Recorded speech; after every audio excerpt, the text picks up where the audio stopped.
Selamat siang saudara-saudara yang kekasih dalam Tuhan Yesus Kristus. Ini pertama kali sesudah 31 tahun usia STI, ini pertama kali saya diminta panitia berkhotbah di wisuda STI. Jadi ini penghargaan yang luar biasa bagi saya, karena biasanya saya yang merancang wisuda-wisuda, pengkhotbah-pengkhotbah saya tentukan, diundang dari berbagai tempat.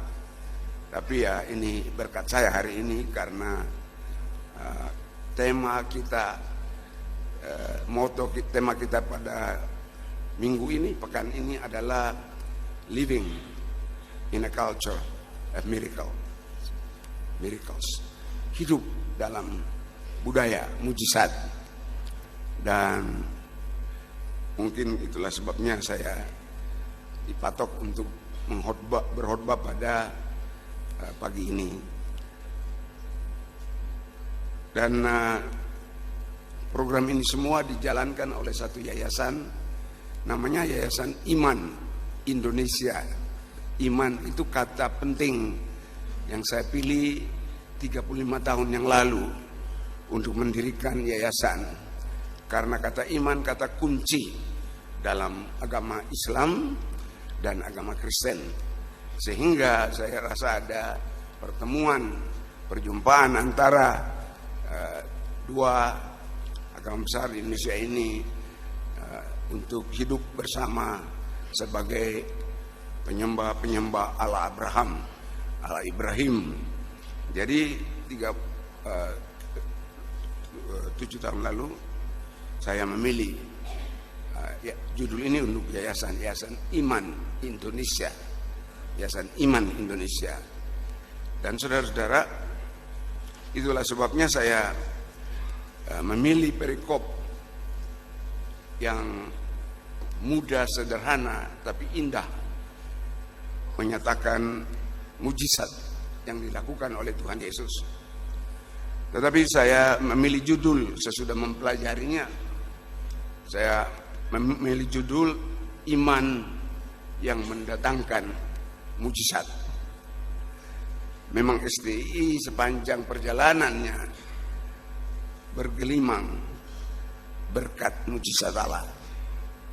Bayangkan seorang pemuda, seorang sederhana dari keluarga miskin bisa mendirikan STI di seluruh Indonesia, tapi juga UKHIM di Yogyakarta ini. Ini mujizat Allah. Di pulau saya hanya ada satu SD, dan waktu itu saya siswa pertama di SD itu. Dan saya lulus cuma ada SD, jadi saya harus pergi ke Ambon untuk SMP.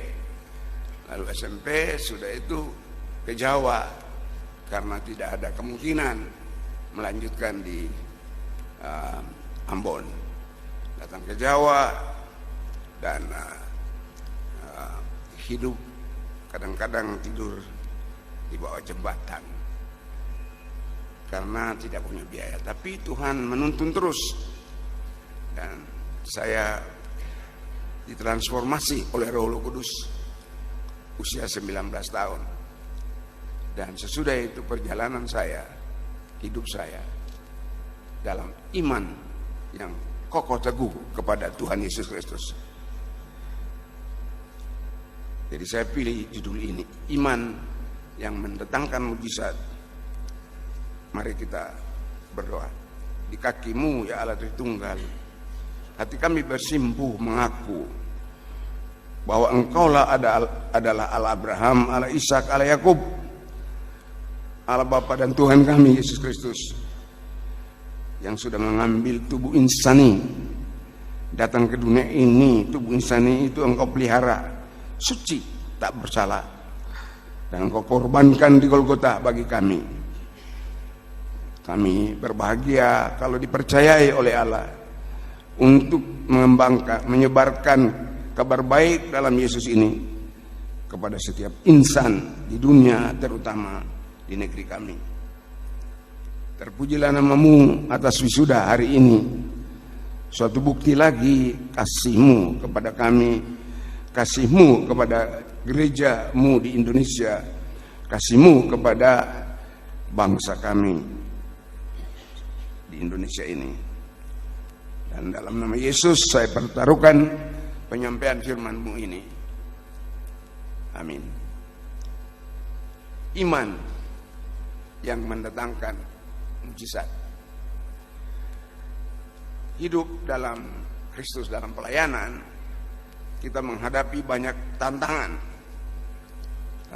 dan rintangan atau tentangan. Tantangan dan tentangan. Tentangan itu adalah rintangan yang menghadang kita dari segala sisi untuk tidak menyelesaikan tugas yang Allah percayakan kepada kita. Tantangan itu adalah visi ke depan yang sudah diberikan oleh Allah yang kita harus gapai. Itu challenge. Tetapi hindrances, tentangan itu bisa datang dari dalam, bisa datang dari luar. Tapi itu semuanya samudaya iblis untuk menyelewengkan kita dari jalan program Allah. Descartes, seorang filsuf terutama dalam pendidikan, berkata ada 3 kelompok orang. Yang pertama adalah bayi, anak-anak kecil. Yang kedua adalah pemuda remaja.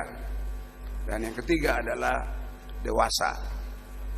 Orang yang dewasa ilmunya katanya itu kelompok eksakta.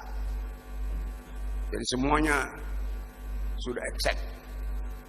Tapi orang remaja dan pemuda masih mutar-mutar, sehingga dia kelompok filosofi yang menekankan filosofi. Tapi kelompok ketiga yang terbawa adalah kelompok anak-anak dan bayi, karena mereka bergantung saja kepada Allah. Mereka beriman, artinya mempercayakan hidupnya kepada Allah. Lalu dikatakan itu kaum agamawi dan teolog. Jadi saudara di wisuda, saudara jadi teolog, tetapi menurut Descartes, saudara kelompok bayi, anak yang apa-apa saja lari kepada Allah, ya, menyerah kepada Allah, tidak punya daya filosofis yang tinggi, dan kalaupun itu punya eksak, tidak bisa eksak, tepat. Saya kira Descartes belum kenal Yesus, jadi dia keliru. Ketergantungan kepada Tuhan atau iman yang kepada Tuhan itu mutlak diperlukan oleh manusia. Dan iman itu saya bagi 2. Yang pertama, prinsip iman. Prinsipnya bagaimana? Pak Kris, Bapak teolog, kasih kami sederhana saja. Prinsip iman itu bagaimana? Karena kami tidak masuk sekolah teologi. Jadi bagaimana kami bisa memahami prinsip iman itu? Prinsip iman dinyatakan oleh Nabi Perjanjian Lama. Ketika dia punya proyek tanah, dia membeli tanah dari keponakannya, tapi ditertawai orang karena kota Yerusalem sudah diduduki oleh tentara Babel. Jadi kalau beli, ya ini dagang rugi, karena dia akan dibawa ke Mesir. Tetapi dia merasa tidak rugi karena dia percaya mutlak kepada Allah, dan Allah yang merancang sesuatu, dia tidak keliru. Sehingga Nabi Yeremia itu berkata kepada orang-orang yang mencemooh dia, Tuhan Allah sesungguhnya Engkau yang telah menjadikan langit dan bumi dengan kekuatan-Mu yang besar dan dengan tanganmu yang terentang. Tidak suatu apapun yang mustahil bagimu. Sederhana.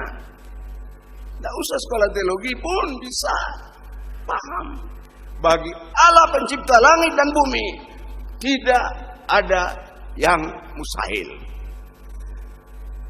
Rencana Anda besar, visi Anda besar,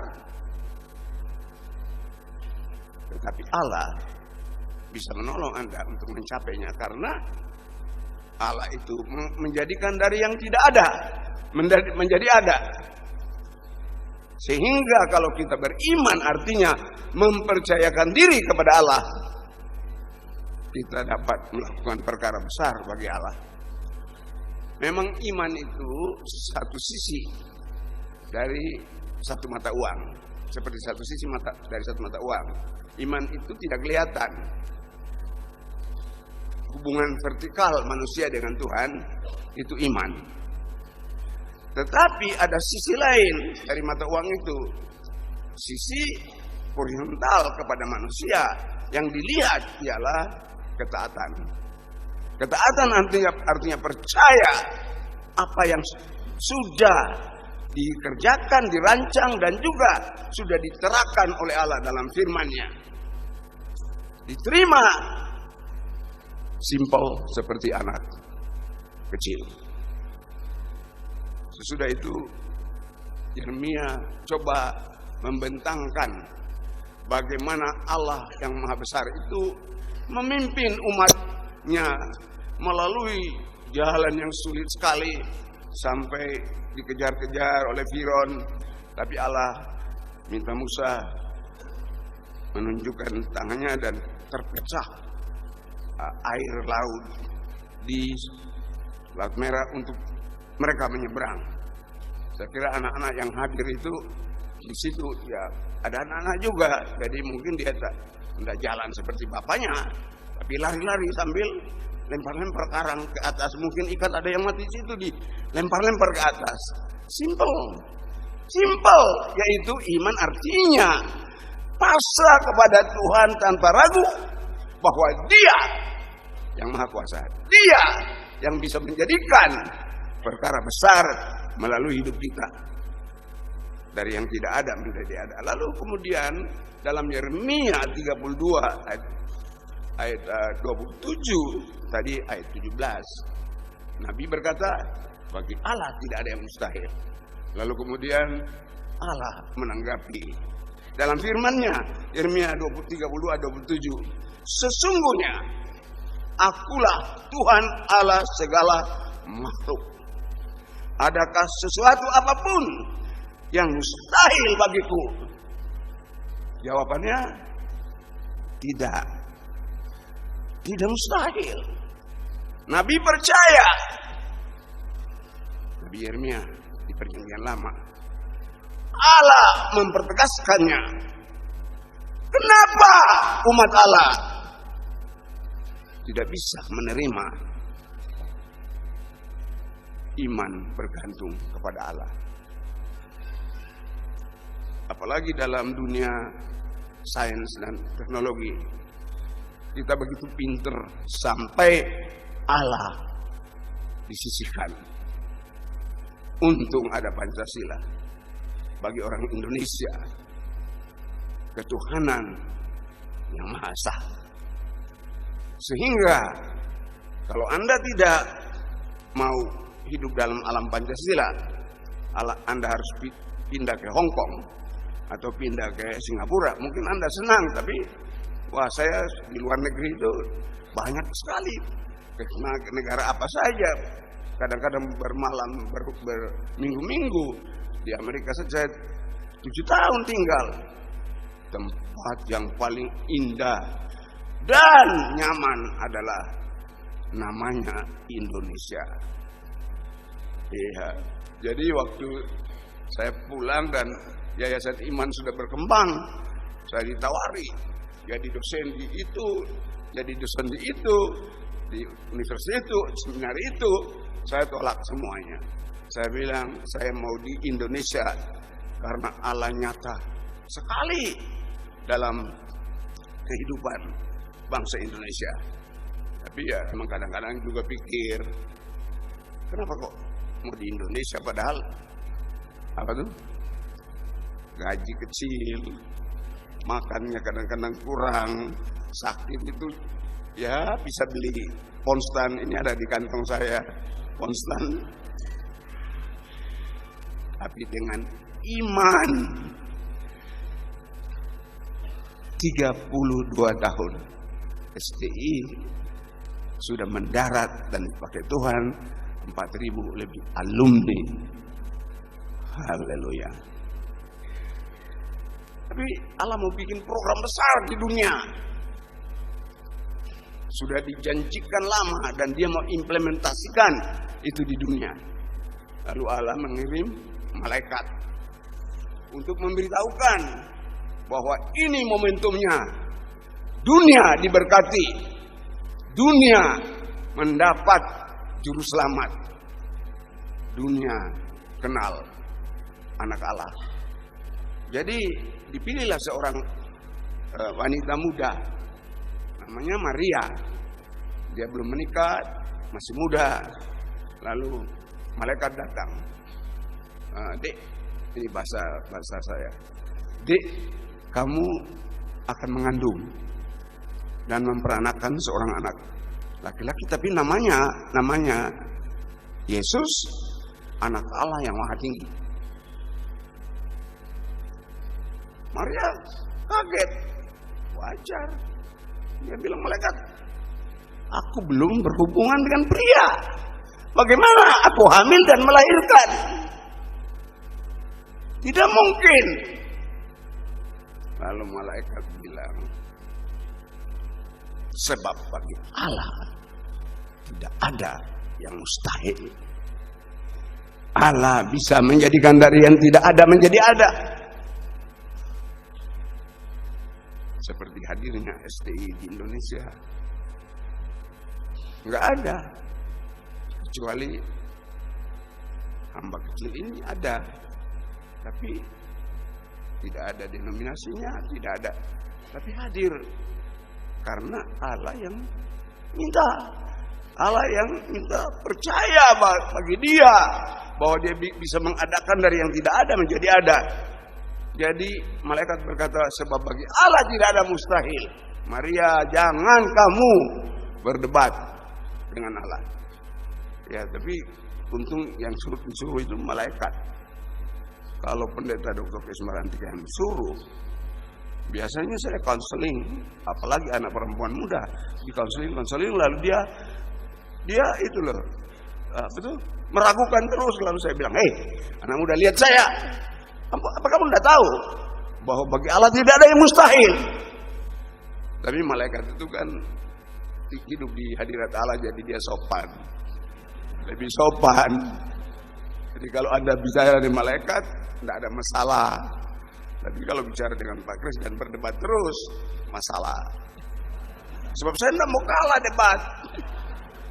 Ya, yang indah itu Maria tidak bisa mengerti, tapi dia berkata, aku ini hambamu, jadilah seperti yang kau katakan. Saya suka itu, sederhana. Aku mau beriman, aku mau percaya. Kalau Allah Bapa mengutus aku mau terima dengan iman. Ya. Tapi ketika Yesus sudah mengajar, populer sekali Yesus itu. Lalu seorang muda yang kaya datang kepada Yesus. Saya mau ikut Yesus, karena ini populer kan. Mau ikut Yesus, mau jadi murid Yesus. Lalu Yesus bilang, begini, kamu pergi dan jual segala hartamu, baru datang ikut saya. Gak masuk akal.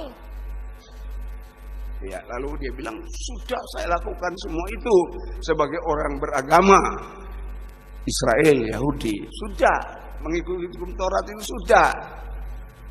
Lalu Yesus bilang, jual dan ikut aku. Lalu pemuda itu, orang muda kaya itu berpaling dan sedih. Yang maksud Yesus itu bukan apa tuh jual, tapi Yesus minta penyerahan total. Penyerahan total dengan iman bahwa saya ikut Tuhan dan tidak ada yang mustahil bagi Tuhanku. Iya. Lalu ada murid Yesus yang berkata, kalau syaratnya seperti ini, para penafsir berkata itu Petrus. Sebab Petrus itu suka cepat apa itu loh, jawab tapi salah. Cepat tapi salah.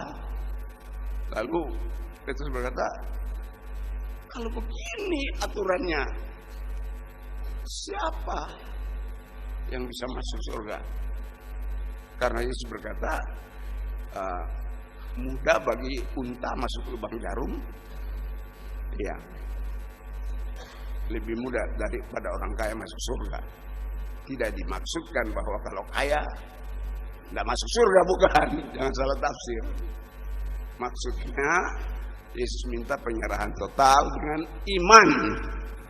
iman. Percaya bahwa saya ikut Tuhan dan tidak ada yang mustahil bagiku. Orang kaya bisa berdoa, bisa merancang tambah kaya. Ya, kalau lulus S1, jangan S1 lalu dikubur dengan S1. Kubur dia dengan S1, Pak Kris diundang ya datang. Aman berpegang, Yesus. Lalu turun ke bawah, sayang ya. Ini kok mahasiswa SD S1 seumur hidup. Padahal STI sudah ada S2, ada S3 yang diizinkan oleh pemerintah. Kok mau lo kubur dengan S1? Ya enggak apa-apa lah, saya pakai sekarang ya sudah dianggap agak keras dalam hal ini ya. Jadi akhirnya Petrus berkata gitu, lalu akhirnya Yesus berkata dalam ayat 27 Lukas 18. Kata Yesus, apa yang tidak mungkin bagi manusia, tidak mungkin masuk lubang jarum, itu mungkin bagi Tuhan. Sempit saja peluangnya. Itu peluang yang harus disyukuri. Karena bersama Yesus semua itu mungkin. Amin. Jadi karena ini orang kaya muda, lalu Anda lulus, jangan mimpi jadi miskin. Karena saya rohaniwan kan harus jadi miskin. Tapi kalau Anda punya mobil dan tidak mau dipakai, ya kirim aja ke Pak Kris. Jangan salah tafsir. Yang dimaksud Tuhan ialah total komitmen kepada Tuhan Yesus dengan iman saja. Ini prinsip iman. Ya. Nabi berkata, tidak ada yang mustahil bagi Allah. Kalau Anda ikut Allah menyerah, tidak ada yang mustahil. Allah menjawab, akulah Tuhan Allah yang menjadikan langit dan bumi, dan tidak ada yang mustahil bagiku. Lalu malaikat berkata kepada Maria yang hamil melahirkan Yesus tidak dalam hubungan suami istri. Malaikat berkata, bagi Allah tidak ada yang mustahil. Yesus sendiri mempertegas, tidak ada yang sulit bagi manusia, tidak sulit bagi Tuhan. Haleluya. Ini prinsip iman. Apa perlu belajar S1 teologi atau S2 teologi, S3 teologi untuk beriman? Tidak perlu.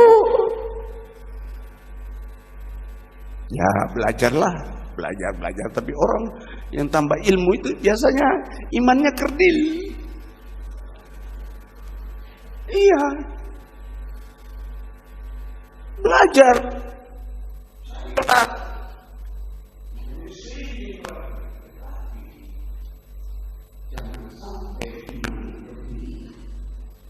Percaya bagi Allah, percaya Tuhan yang sudah memberikan di hati saya, karya indahnya belum ada. Tapi saya percaya. Makanya di dalam Ibrani dikatakan, tanpa iman tidak ada seorang pun yang bisa menyenangkan hati Tuhan. Ya, ini prakteknya, ini prinsipnya. Pertanyaannya, ini prinsip kita yakin, tapi bagaimana prakteknya? Prakteknya dapat dilihat di perikop Alkitab Yohanes 6 ayat 1 sampai 15. Ini mujizat yang paling indah di Alkitab. Tapi sederhana. Sampai kasihan anak sekolah minggu itu sudah dengar puluhan kali, karena kalau guru sekolah minggu nggak ada bahan. Yesus memberi makan 5.000 orang. Kalau Jenny ditelepon Sabtu sore, lalu saya baca satu komentar bilang Yesus sendiri bisa istirahat. Kenapa you pendeta tidak mau istirahat? Saya kena betul itu. Terpukul saya itu. Iya, karena kalau saya istirahat sedikit saya merasa rugi sekali ini. Ya, mengapa tidur 7 jam? Ya, 3 jam aja supaya nanti sisanya itu belajar. Ya, ada teman saya yang dosen di sini dan berkata, Pak Kris itu menghadap nilai. Kalau B dia belajar sampai pagi untuk jadi A. Ya, lalu ada yang tanya, kenapa begitu Pak Kris? Saya bilang, karena Yesus itu Tuhan. Dia tidak berlayak menerima kurang dari yang terbaik. Dia berlayak menerima yang terbaik karena dia Tuhan. Orang banyak itu, Petrus pecah rotinya. Jadi sudah bagi separuh, sekarang jadi 1/4. 1/4 kasih orang ujung ini, 1/4 lagi kasih. Pasti Petrus teriak. Karena rotinya masih ada, dia pasti teriak. Kalau Yohanes itu pemikir yang dalam, mungkin dia tidak teriak. Dia teriak, Dede, Andreas, bagaimana rotimu, Dek? Masih ada kan? Bagi. Pesta akan terjadi dengan 5 roti dan 2 ikan. Tapi ya Yesus kan ini jadi penghematan itu dijaga oleh Yesus. Jadi kumpul sisa-sisa. Lalu ada kelompok pemuda yang teriak, Pak Petrus, saya mau tambah. Tambah lagi, makan sampai kenyang. Bukan waktu berdoa. Kapan mujizat itu terjadi? Mujizat terjadi dalam proses aksi iman. Praktik iman. Percaya pada Yesus, Tuhan dan Juru Selamat. Percaya pada misi yang Dia berikan. Maju dengan iman. Dalam proses aksi iman. Bapak, pemimpin, cita-citanya apa? Apalagi bagi Tuhan Yesus yang berlayak menerima yang terbaik. Tuhan, terima kasih karena Engkau sudah membawa sekian banyak mahasiswa ke STI dan dari berbagai program studi dan diwisudakan hari ini. Saya terima kasih karena firman bisa diuraikan dan saya berdoa supaya firman ini menjadi pedoman, pegangan bagi wisudawan-wisudawati, tapi juga bagi semua hadirin, keluarga dan sebagainya, undangan yang hadir hari ini, supaya berani ikut Yesus dan praktek ajaran Yesus. Taat, mujizat pasti berlaku. Dalam nama Yesus hamba berdoa, amin.